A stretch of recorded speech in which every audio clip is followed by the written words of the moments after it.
सभी को नमस्ते। बीएससी पार्ट फर्स्ट में यांत्रिकी पुस्तक चल रही है। इसका पहला चैप्टर चल रहा है। तो इसमें अपने आज के जो टॉपिक रहेंगे वो रहेंगे आभासी बल, अपकेंद्रीय बल और कोरोलियस बल। तो बात की शुरुआत करते हैं आभासी बल या छद्म बल से। यदि अजड़त्य निर्देश तंत्र में किसी वस्तु पर प्रेक्षित त्वरण ए है तो इस तंत्र में वस्तु पर लगने वाले बल के लिए न्यूटन का जो सूत्र F बराबर ma है ये लागू नहीं होगा।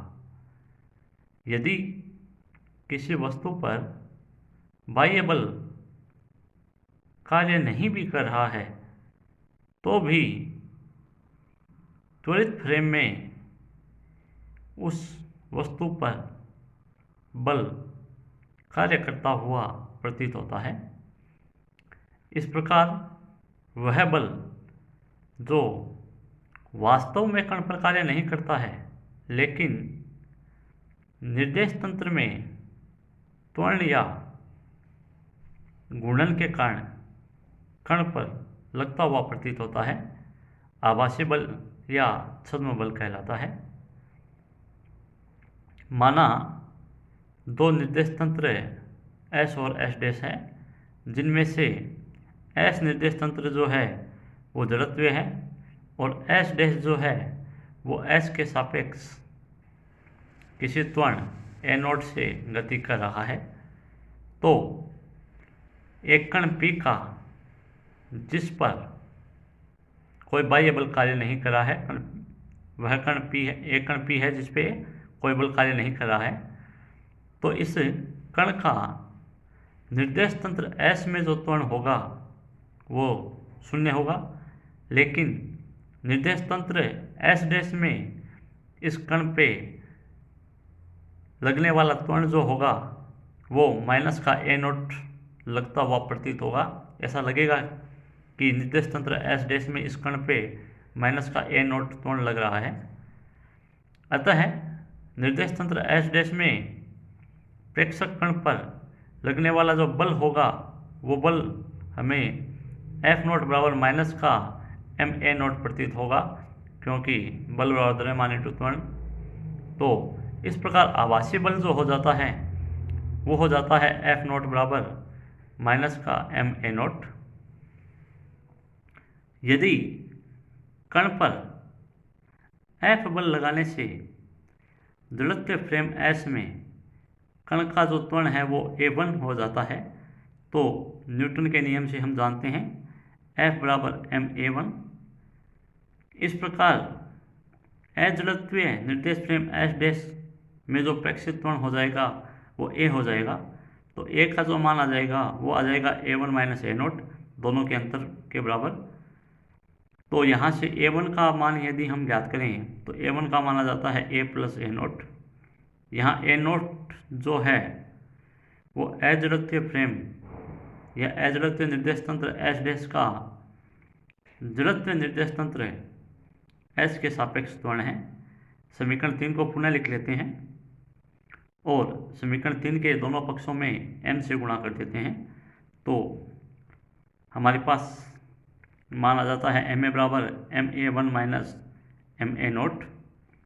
यहाँ से F डैश का जो मान आ जाएगा वो आ जाएगा F प्लस ff। यहाँ F डैश जो है ये त्वरित फ्रेम S डैश में प्रेक्षित बल है, जबकि ff जो है ये आभासी बल है। तो इस प्रकार ये आभासी बल था। अब हम बात करते हैं अपकेंद्रीय बल की। माना m द्रव्यमान का एक कण किसी जड़त्वीय निर्देश तंत्र में विरामावस्था में है, अतः इस फ्रेम में कण का जो त्वरण a है ये शून्य होगा एवं अजड़त्वीय निर्देश तंत्र जो है वो इस जड़त्वीय निर्देश तंत्र के सापेक्ष स्थिर अक्ष के चारों ओर एक समान कोणीय वेग से घूम रहा है। कोणीय वेग ओमेगा है। अतः जड़त्व निर्देश तंत्र के सापेक्ष m द्रव्यमान के कण के लिए अभिकेंद्रीय त्वरण का जो व्यंजक होगा वो निम्न प्रकार होगा। a नोट बराबर माइनस का ओमेगा स्क्वायर r। r जो है कण की अक्ष से दूरी है, इसकी जो दिशा है वो अक्ष से कण की ओर होगी। इस प्रकार कण का जो आभासी बल होगा वो आ जाएगा F नोट बराबर माइनस का m a note. a note का मान रख देते हैं तो F नोट हमें मिल जाता है m ओमेगा स्क्वायर r। इस आभासी बल F नोट को अपकेंद्रीय बल कहते हैं और इसकी जो दिशा है ये दिशा केंद्र से बाहर की ओर होती है। तो ये आपका अपकेंद्रीय बल था। अब चलते हैं कोरोलियस बल पे। तो कोरोलियस बल के लिए वही दो निर्देश तंत्र हैं S और S डैश। निर्देश तंत्र S डैश जो है वो S के सापेक्ष ओमेगा कोणीय वेग से घूम रहा है, जबकि S जो है वो स्थिर है। एक बिंदु P है जिसके निर्देशांक निर्देश तंत्र S में x, y, z है और S डैश में x डैश, y डैश और z डैश है। तो निर्देश तंत्र S में बिंदु P का जो स्थिति सदिश होगा वो हो जाएगा OP सदिश बराबर R सदिश बराबर xi plus yj plus zk। यहाँ ij के जो है वो x क्रमशः है x y z दिशाओं में एकांक सदिश है। इसी प्रकार घूर्णीय निर्देश तंत्र S डैश में बिंदु P का जो स्थिति सदिश है वो OP बराबर R डैश होगा, जिसका मान OP बराबर R डैश बराबर x dash I dash plus y dash j dash plus z dash k dash होगा। यहाँ I dash j dash k dash जो है वो घूर्णीय निर्देश तंत्र की तीनों अक्ष के सापेक्ष एकांक सदिश है। तो समीकरण 2 जो है OP बराबर R डैश बराबर x dash I dash plus y dash j dash plus z dash k dash, इसका समय t के सापेक्ष अवकलन करते हैं तो t के सापेक्ष अवकलन करने पे हमें वेग v मिलता है। तो ये dr/dt से मिलेगा। यहाँ r डैश है लेकिन यहाँ हमने r लिया है। क्यों? क्योंकि घूर्णीय निर्देश तंत्र में जो विस्थापन है वो परिवर्तित नहीं होता है, पिछले लेक्चर में हमने देखा था, इसलिए ये dr/dt है, भ्रमित मत होना। और इधर जो है ये मान दिया है हमने d/dt के अंदर। अब यहाँ से आपको मिल गया है v वेग और यहाँ अवकलन जो है d/dt ये पहले तीनों में वितरित हो जाएगा। फिर वही x डैश का अवकलन हो रहा है, I डैश नियतांक में है, फिर x डैश नियतांक में है, I डैश का अवकलन हो गया। यही चीज़ आगे है, y डैश का अवकलन हो रहा है, z डैश नियत है, फिर y डैश नियत है, z डैश का अवकलन हो गया, z डैश का अवकलन हो गया, k डैश नियत है, z डैश नियत है, k डैश का अवकलन हो गया। समीकरण 3 आ गई है। यदि निर्देश तंत्र S के संकारक d/dt को निर्देश तंत्र S डैश में d/dt से व्यक्त करें तो हमें मिल जाता है dx डैश/dt I डैश प्लस dy डैश/dt j डैश प्लस dz डैश/dt k is equal to d dash upon dt r is equal to v dash. समीकरण 4। तो समीकरण 4 के अनुसार घूर्णीय निर्देश फ्रेम S डैश में जो कण का वेग होगा वो v डैश होगा।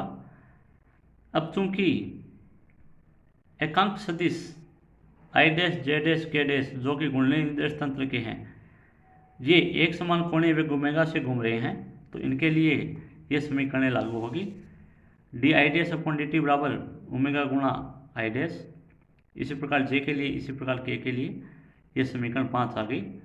तो समीकरण 3 और 4 और 5 तीनों का सहयोग लेकर समीकरण 3 में, इस समीकरण 3 में समीकरण 4 और 5 से मान रख देंगे। तो मान रखने पे हमें क्या मिलता है देखते हैं। dr/dt बराबर d डैश r/dt प्लस x डैश ओमेगा गुणा I dash plus Y dash omega गुणा J dash plus Z dash omega गुणा के डैश।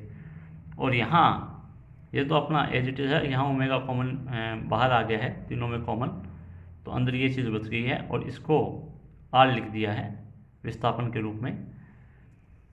तो यहाँ D R upon D T जो है वो वी है, ये D dash R upon D T जो है वी डैश है, और इसको हमने वी नोट लिख दिया है। समीकरण 7 में वी नोट जो है वो कण का उस समय का वेग है जब वह दृढ़ता से घूर्णी निर्देश तंत्र से संबंधित होता है।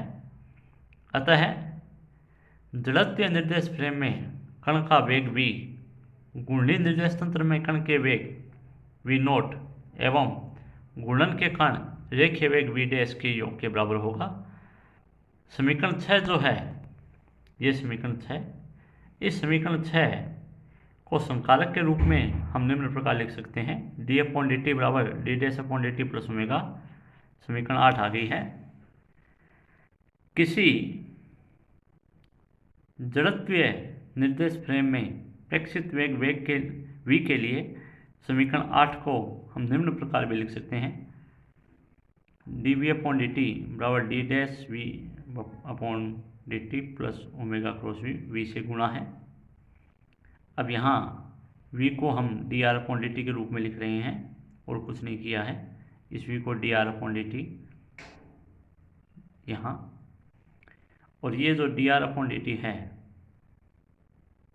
इसका मान समीकरण 6 से रख दिया है, ये समीकरण 6 है, ये मान रख दिया है यहाँ पे ये मान और यहाँ पे ये मान, फिर इसको हल कर लिया है, सामान्य अवकलन प्रक्रिया है। तो हल करने पे एक समान कोणीय वेग के लिए हमें मिल जाता है D dash omega upon D T बराबर 0। तो यहाँ इसको मैंने f लिख दिया है, इसको मैंने f डैश लिख दिया है, बाकी समान है, ये 0 में चला गया, ये तो 0 में चला गया, ये एज इट इज आ गया, ये एज इट इज आ गया। तो यहाँ ये जो f है ये f है D square R upon D T square, जो कि जड़त्वीय निर्देश तंत्र S में कण का त्वरण है, जबकि f डैश जो ये वाला है, ये वाला ये है D dash square R upon D T square घूर्णन निर्देश तंत्र के सापेक्ष कण का त्वरण। इसके अलावा 2 ओमेगा क्रॉस वी डैश है जिसे कोणीय त्वरण क्रोलियस त्वरण कहते हैं, और ओमेगा क्रॉस आर है, इसे अपकेंद्रित त्वरण कहते हैं। समीकरण 10 जो थी, इस समीकरण 10 को कोरोलियस प्रमेय का गणितीय रूप कहते हैं। यदि कण का द्रव्यमान स्मॉल m है तो कण पर घूर्णी फ्रेम में लगने वाला जो बल होगा वो बल आ जाएगा F डैश बराबर F minus 2m omega cross v dash minus m omega cross r। समीकरण 11, यह समीकरण 10 को m से गुणा करने पे प्राप्त हुई है। इस प्रकार घूर्णी निर्देश तंत्र में कण पर जो प्रेक्षित बल है यह बल 3 बलों के योग के बराबर होता है। ये 3 बल दिखाई दे रहे हैं, पहला ये F है, दूसरा ये है और तीसरा ये है। बात करते हैं तीनों बलों की। तो पहला जो बल है ये बल जड़त्वीय निर्देश तंत्र में प्रेक्षित कण पर कार्य करने वाला वास्तविक बल है, जिसका मान कैपिटल F बराबर स्मॉल f होता है। दूसरा जो बल है ये बल गुरुत्वीय बल के मान को कम करने वाला अपकेंद्रीय बल है, इसका मान माइनस का m ओमेगा क्रॉस r होता है। तीसरा जो बल है ये वाला इम्पोर्टेंट बल जिसकी हमें विवेचना करनी है, ये कोरोलियस बल है, इसका मान माइनस का 2m omega cross v dash है।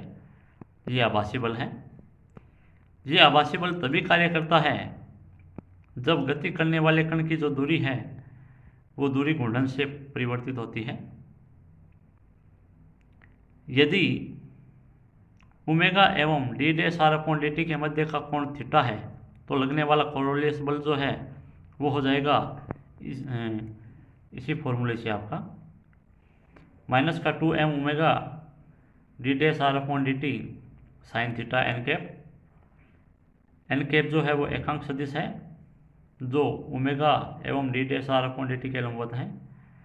अब इसकी दो स्थितियां हैं, जब ओमेगा एवं D dash R upon D T एक दूसरे के लंबवत है।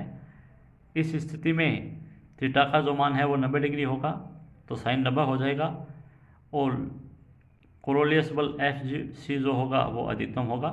तो इसका मान आ जाएगा एफ सी मैक्सिमम बराबर माइनस का 2m omega D dash R upon D T. इसी प्रकार जब ओमेगा और D dash R upon D T परस्पर समानांतर है तो लगने वाला कोरोलियस बल एफ सी जो है वो न्यूनतम होगा, शून्य, क्योंकि थीटा का मान 0 होने पे थीटा का मान 90 हो जाएगा। यहाँ थीटा का मान 0 है तो साइन 0 का मान 0। तो इस प्रकार आपका एफ सी मैक्सिमम जो है वो कितना आ गया, 0। Thank you.